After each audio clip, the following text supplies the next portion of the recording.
But those aren't the only versions of consequentialism. We could focus on other parts of my diagram. So in particular, we could think about acts or general policies for action, but we could also think about motives or goals and think about those as fundamental. Consequently, we could take a step. You might say the most obvious thing to do here is to focus on the consequences of action. So most consequentialists are act consequentialists. But we can also think about the general kind of action. I didn't write that in here, but you might say intentions are never directed toward that exact action. Even if I intend to do something kind of specific, like point at this, there are many actions in particular that would count as pointings at this. So I'm really intending a kind of action. And so whenever we think in terms of intentions, we're really thinking about kinds of actions. And we might focus then on that and be a rule consequentialist. But we could also back it up and say, I want to be a decision consequentialist, or a motive consequentialist, or a goal consequentialist. And indeed, some people have been motive consequentialists. They've thought that's really what is fundamental. I think, again, about effects, but effects primarily of motives, not of actions or even rules for action. So Robert Adams, for example, has defended this view. One pattern of motivation is better than another to the extent that the former has more utility than the latter. In other words, my motives are better when they have better consequences. As he puts it here, they have more utility. So he's saying act on the better motive. What makes it a better motive has better consequences. There are other versions. We could talk in a kind of quasi-Aristotelian fashion about character. So we could back up further and say, think about character traits. And here's what you should do. You should act as a virtuous person would act. But what makes that person virtuous? Their character traits have good consequences. So one character trait is better than another if it has better consequences. What should you do? Act in a way that someone who has that better character trait would act. And that's a version that might be called virtue consequentialism or character consequentialism. People have defended that too.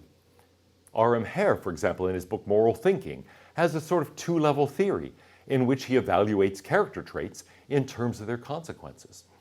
And so in that case, we want to act in such a way that we manifest the better character trait. He, in effect, the reason I say it's a two-level theory is that he's something like an act consequentialist, or maybe a rule consequentialist, and a motive consequentialist. And he said, look, we think about motives and do moral thinking on both of those levels. And so we're doing both at the same time, thinking what kind of person should I be as well as what should I do in this particular case.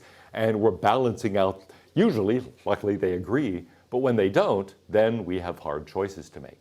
And so he thinks we're really doing this in a kind of two-dimensional way. One, something like an act consequentialism, and one, basically a character consequentialism. Now we could even go further back. These are all individual in orientation. Individual people do things. They follow rules, they have motives, they have character traits.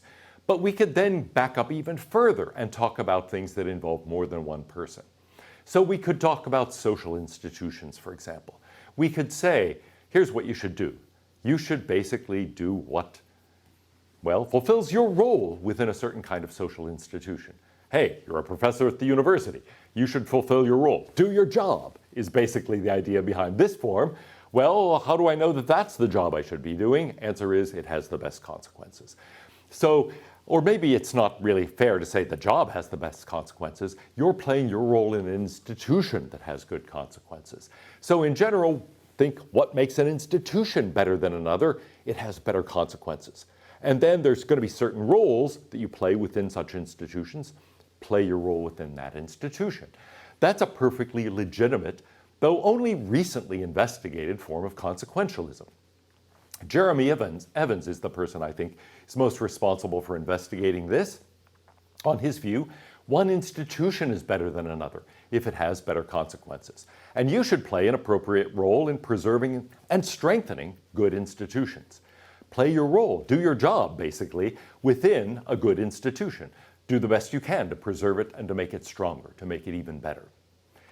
Well, we can go further, but before we do, I want to stop here and think about that one for a moment, because it is something that most philosophers haven't thought a lot about. Here is the kind of thing that Evans is motivated by. Think about being a traffic engineer trying to design a system to handle traffic for a large city, Austin, let's say. How would you do it? Well, you can focus on small level things. You can focus on individual drivers, and then you can talk about traits, rules of the road, trying to make people defensive drivers and all of this.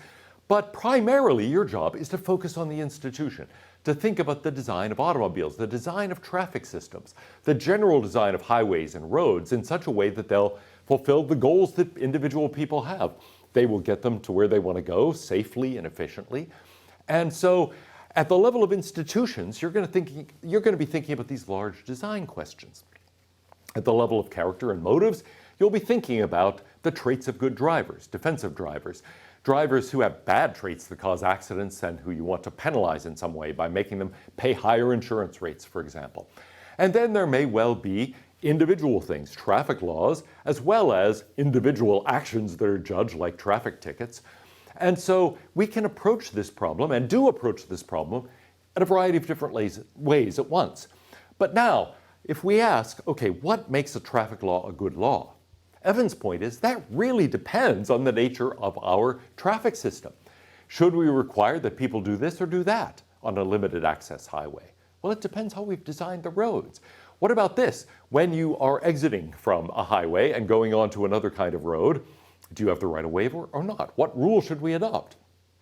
Well, Evan says it's not a question just of, in isolation, what are the consequences of that rule? It depends on how those roads are designed, how those off-ramps and on-ramps are designed. And so his point is, really, you start with the institution. You think, what's a good, efficient design? Now, in the end, that's judged by the consequences for individual people. It's not that you're somehow judging designs quite independently of the welfare of the drivers who are using those roads ultimately. No, of course, that's what really determines it. But you're thinking about those large level questions primarily. And then what makes something a good traffic law is that it plays the right kind of role in that overall traffic system. And then what are the good traits for a good driver to have? Well, it depends on what the traffic laws are, on what that system is like. And so being a good driver in a rural area might be different from being a good driver in New York City. That might be a very different thing from being a good driver in Bogota. So there are lots of different patterns here and lots of different ways of thinking about those questions, but they depend on the larger institution. So that's a legitimate form of consequentialism too. And it does tend to go nicely along with a general ethic of social roles. We've talked about that a little bit in connection with Confucius. You could say, what is my role in this system? And then you might think, well, really it's going to be some combination of these various relationships. Some of them communal, some of them just sort of market-driven, and then some of them a question of a vertical relationship or a horizontal relationship within something that isn't a relation among strangers, but instead a relation within some kind of hierarchy, maybe a family hierarchy or a business hierarchy, or something else like that, where I think, what is my role? What is my job with respect at least to this particular relationship? That's going to be fundamental if we think primarily in terms of institutions, because I'll be asked to fulfill my role within those institutions. There's one last kind of consequentialism I want to mention. We could back up even further and talk about entire civilizations, not just individual institutions. When we do that, we're thinking about the consequences of an entire civilization. And that means all of its social institutions, governmental institutions, religious institutions, educational institutions, various kinds of gatherings and clubs, and all the things that Edmund Burke referred to as the little platoons that constitute a society. We're thinking about that combination. And we're thinking we want that combination of things that constitute an entire civilization over time, over millennia. We want that to be good. We want to make that better. So how do we do that? Well, part of it is we do the right thing. Part of it is we follow the right rules. We have the right kind of character. We promote the welfare of the right kinds of institutions. But all of that is understood in the context of a larger civilization.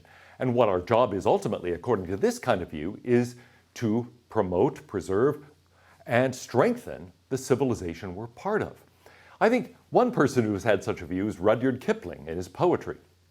He's concerned in one poem that a tribe had been wiped off its ice field or the lights had gone out in Rome, notice that's a consequence not just for an individual person, but an entire civilization. And he's thinking about what makes a successful civilization.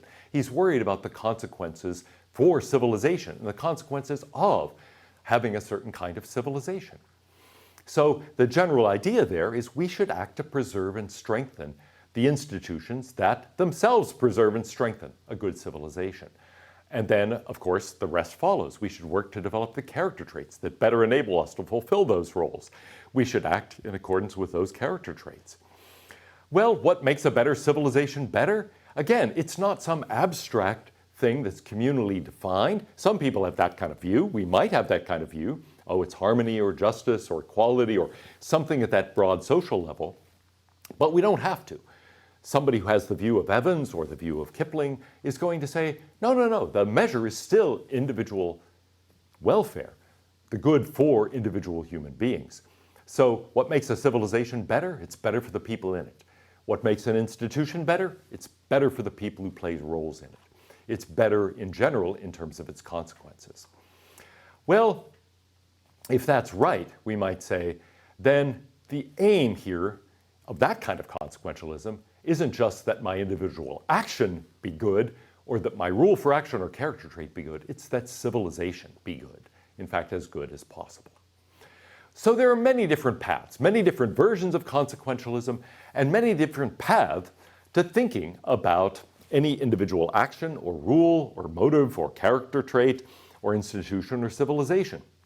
In the end, for a consequentialist, the value of all of those is going to depend on consequences. But the consequences of what? And how do we measure those consequences? Their consequentialisms are going to differ. So what we're going to do today, subsequently in lectures, is look at various important versions of consequentialism and see exactly how they work out that path.